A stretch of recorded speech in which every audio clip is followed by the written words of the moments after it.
वो सुसाइड नहीं कर सकती।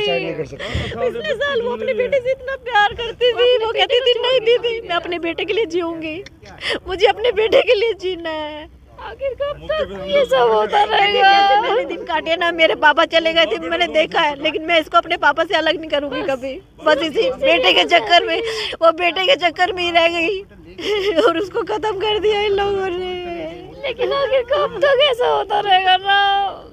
कब तक बेटी मेरी कुर्बानी देंगी अपनी जिंदगी की, कब तक कुर्बानी देंगी?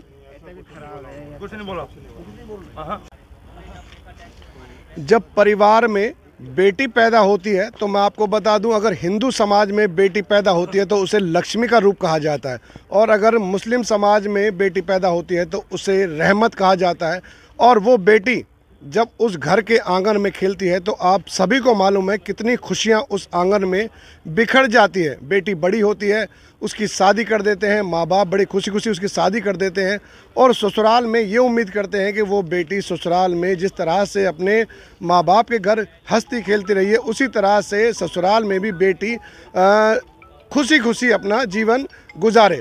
लेकिन तब उसी ससुराल में अगर बेटी का पता लगे कि बेटी को दुख दिया जा रहा है और उसकी एकदम से अचानक मौत हो गई है, तो उस परिवार के साथ आप समझ सकते हैं कि क्या कुछ बीतती है। एक ऐसा ही मामला आज हम आपके सामने रूबरू कराएंगे। इस वक्त मौजूद हूं, बता दूं, फरीदाबाद बीके मॉर्चरी से, जो कि डेड बॉडी यहां पर रखी जाती है। एक ऐसा ही मामला सामने आया है और आपको बता दें दरअसल पूरा क्या मामला है। नमस्कार बहन जी। बहन जी क्या मामला है, थोड़ा सा एक बार बता दें। मेरा नाम पूनम है, वो हम दोनों कज़न बहनें हैं और एक ही सोसाइटी में रहते हैं। अच्छा जी, आप भी इधर आ जाइए बहन जी, आप भी इधर आ जाइए थोड़ा सा। जी क्या हुआ है बहन जी, थोड़ा सा बताएंगे, क्या नाम है, क्या हुआ है, किसने किया है, कहाँ पे हुआ है, थोड़ा सा पूरा हुआ। मेरी बहन का नाम सोनिया मोंगा। अच्छा जी, जो अब है ही नहीं। कोई नहीं बहन जी, आप रोइए मत, नहीं है तो हम भी पूरी कोशिश करेंगे उस बेटी के लिए, उस बहन के लिए इंसाफ दिलाने की। बस जो चली गई बस चली गई।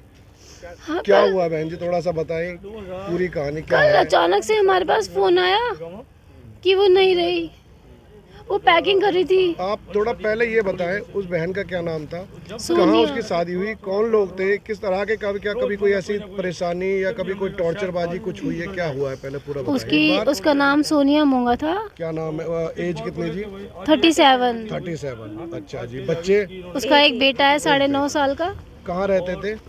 शादी हुई थी सेक्टर 29 में। अच्छा जी। वहाँ कुछ साल रहे, फिर इन्होंने अभी एलाइट प्रीमियम बीपीटीपी में अपना फ्लैट ले लिया था। ठीक है, वहाँ रह रहे थे, साथ में रहते थे फैमिली के साथ। हाँ, सास ससुर, उसका हस्बैंड और मेरी बहन और उनका एक बच्चा। ये एक छोटी परिवार देख के हमने शादी करी थी। ठीक है, कि एक छोटा सा परिवार है, अपना तुम उसे संभालना। सही है।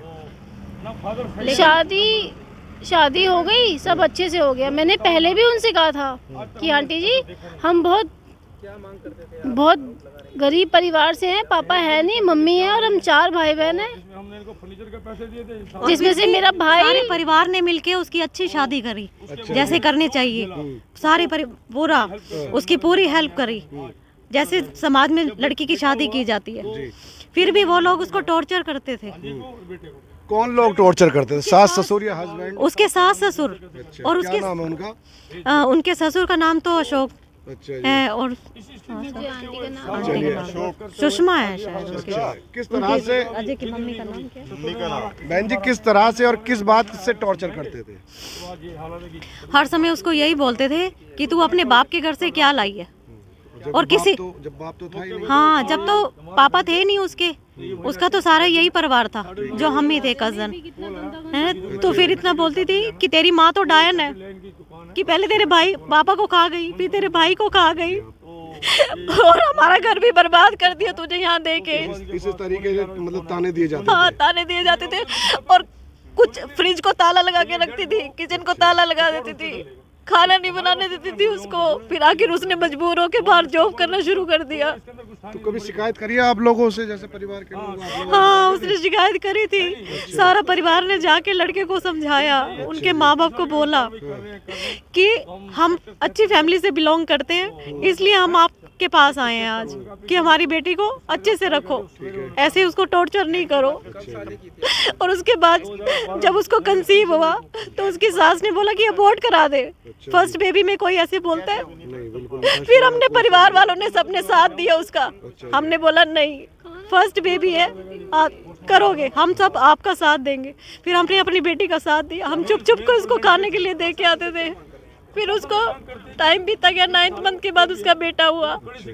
जब बेटा हुआ मैं ही गई थी हॉस्पिटल में।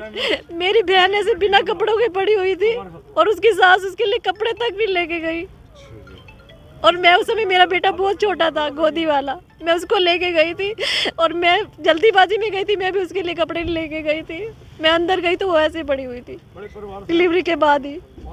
और उसके बाद भी उसको इतना टॉर्चर किया गया। उसकी मम्मी जब खाना लेके गई तो उसको धक्के मार के घर से बाहर निकाल दिया उन लोगों ने। तो आज क्या हुआ था बहन जी, जो आज पूरा जो हुआ है, आज थोड़ा सा बताइए। आज 9 बजे मेरे हस्बैंड का फ़ोन आया। हमारे कपड़ों की शॉप है ओल्ड में। मेरे हस्बैंड के पास फ़ोन आया कि जीजू आप ना पन्नब के लिए कपड़े ले आना। किसने फ़ोन किया था? मेरी बहन ने। मेरी बहन ने 9 बजे बात हुई मेरे हस्बैंड से। हाँ, तो मेरे हस्बैंड जब सोसाइटी में अंदर एंटर करा तो उन्होंने फ़ोन किया तो उसका स्विच ऑफ जा रहा था फ़ोन। तो फिर ये घर पे आ गए, इन्होंने खाना वाना खाया तो अभी बैठे ही थे तो लेटने लगे तो उसके हस्बैंड का फ़ोन आ गया। इसका हस्बैंड बोलता है कि आप जल्दी से हॉस्पिटल आ जाओ, सोनिया सीरियस है। तो हम, मेरी तबीयत भी ठीक नहीं थी, लेकिन फिर हम दोनों हॉस्पिटल भाग के गए एकॉर्ड में। वहाँ देखा तो कुछ भी नहीं था उसके अंदर, कुछ भी नहीं था। कुछ भी नहीं था। और ये बीमार तो नहीं थी? नहीं, वो बीमार नहीं थी, उसको कुछ भी नहीं था। और डॉक्टर ने बोला, मैंने पूछा इसको क्या हुआ, तो उन्होंने बोला ये ऐसे ही लाए थे उसे। तो परिवार वालों ने, ससुराल वालों ने बताया कि कुछ क्या हुआ, कैसे एकदम से क्या नहीं कि हुआ? इसको चक्कर आए हैं, ये गिर गई, चक्कर आए तो क्या हॉस्पिटल नहीं लेके जाओगे? चक्कर आ गए तो ठीक है, कोई बात नहीं। चक्कर आने से फिर डैड का मतलब क्या कनेक्शन है? हाँ, कहते चक्कर। अब पूरी सोसाइटी में उन्होंने फैला दिया कि सुसाइड कर लिया है। सुसाइड करा है। चुप खड़े हैं। बेटा है 9 साल का। बड़े दुख की बात है और खैर हकीकत बात है। मेरी भी बेटियां हैं और मैं नहीं चाहता कि जो इस बहन के साथ हुआ भविष्य में किसी और के साथ भी हो, किसी और बेटी के साथ हो। जैसे ये बहन कह रही है कि आखिर बेटियों के साथ कब तक, सवाल उठता है कब तक आखिर बहन बेटियां ये बलियां चढ़ती रहेंगी? आखिर कब ये जो ससुराल पक्ष है या दहेजी जो है लोभी पक्ष है, कब ये मतलब इनकी जो अंतरात्मा है कब मरेगी या कब जागेगी? कब ये लोग समझेंगे कि बहन बेटियों के साथ इस तरह का अन्याय आखिर कब रुकेगा?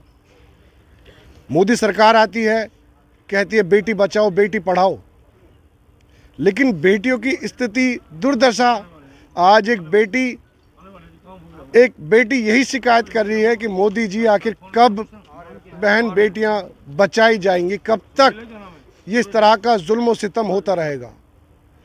तो बड़ा सवाल है और बड़ा ही संवेदनशील मामला है।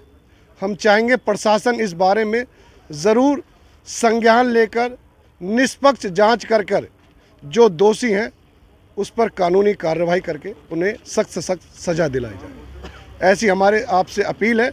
इस वीडियो को आप ज़रूर शेयर करें ताकि भविष्य में ऐसी कोई भी घटना दोबारा ना घटे। कैमरामैन यूसुफ के साथ आप देखते रहें फरीदाबाद न्यूज़ टुडे। जय हिंद, जय भारत।